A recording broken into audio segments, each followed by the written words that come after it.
The perfect sensitivity does not exist. There is no universal sensitivity that will suddenly make you the best Valorant player alive. You can copy a pro's sensitivity, you can copy your favorite streamer, you can copy Radiant players, and you will still not magically improve, because the truth is, there is only a perfect sensitivity for you. And in the next few minutes, I'm going to help you find it step by step. And by the end of this video, you should have a sensitivity that actually fits your playstyle. Before we find your perfect sense, you need to understand what actually affects it. There are three main factors: your peripherals, your aiming style, and your grip. And most players completely ignore at least one of these, which is why they feel inconsistent. Let's start with your gear, because this is something a lot of people overlook. If you're using a light mouse like a Logitech Superlight or something around 60 grams, you're going to have less resistance when you move your mouse. That means if your sensitivity is too high, your aim can feel shaky, inconsistent, and hard to control in small adjustments. So with a lighter mouse, you usually want a slightly lower sensitivity to keep things stable. Now, on the other hand, if you're using a heavier mouse, something closer to 80, 90, or even 100 grams, that extra weight actually helps you control your movements more, so you can get away with a higher sensitivity while still feeling precise. This is why two players can use the exact same sensitivity, but one feels in control and the other feels completely off. Now, let's talk about mouse pads, because this is just as important. If you're using a glass mouse pad, your mouse is going to glide extremely fast. There's almost no friction, so if you pair that with a high sensitivity, it's going to feel uncontrollable. That's why glass pad users almost always use lower sensitivities. Now, if you're using a cloth or control pad, there's more friction. Your mouse slows down more naturally, which means you can run a higher sensitivity without losing control. So already, just from your mouse and mouse pad, your ideal sensitivity is being shaped. Now let's talk about how you aim, because this is where it gets personal. First is your grip. If you use a claw grip, you're naturally going to be better at quick, snappy movements. Your fingers are more active, so flicking feels easier. If you use a palm grip, your aim is usually more stable and smooth, but a bit slower. Neither one is better, they just suit different sensitivities. Now, your aim style. Ask yourself this honestly. Do you like to track smoothly and stay consistent, or do you like to take fast, aggressive flicks? If you like smooth aim, lower sensitivity will help you stay controlled and accurate over time. If you like flicky aim, higher sensitivity will help you snap onto targets faster. And this is where most people mess up. They try to force a sensitivity that doesn't match how they actually play, so they end up fighting their own settings instead of improving. Now, I know that's a lot, so let me break it down with my own setup so you can see how everything connects. I use a light mouse, the glorious model O-,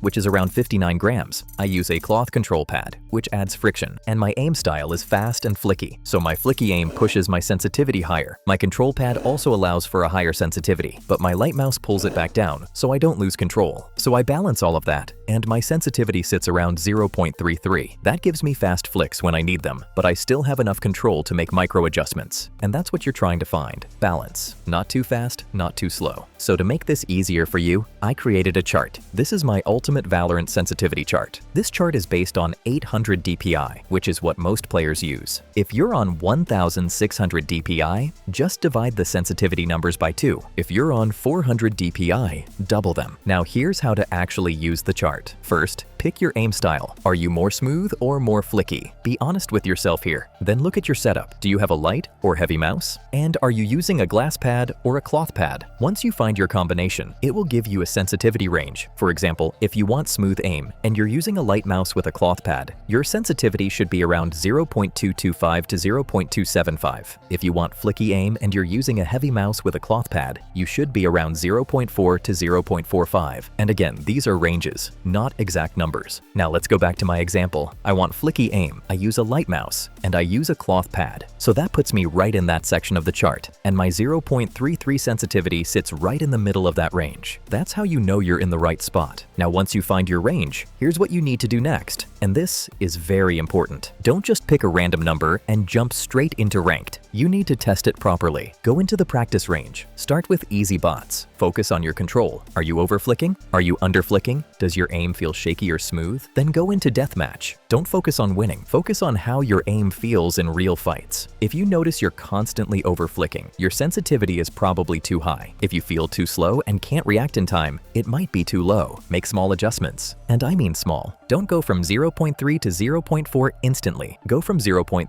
to 0.32, then test again. This process is what actually helps you lock in your perfect sensitivity. Now you might be wondering how to tell if your mouse is light or heavy. Just look it up. But a good rule of thumb is anything under 100 grams is considered light, and anything over 100 grams is considered heavy. And one more thing that a lot of people don't talk about. Consistency matters more than perfection. You can have the perfect sensitivity, but if you keep changing it every day, you will never improve. Pick a sensitivity that feels good and stick with it. Build muscle memory. That's how you actually get better. At the end of the day, this chart is not magic. These are just guidelines to help you get close faster. From there, you fine-tune it based on how you play. If this helped you find your perfect sensitivity, drop a like, comment your sensitivity below, and subscribe. And I'll see you in the next one.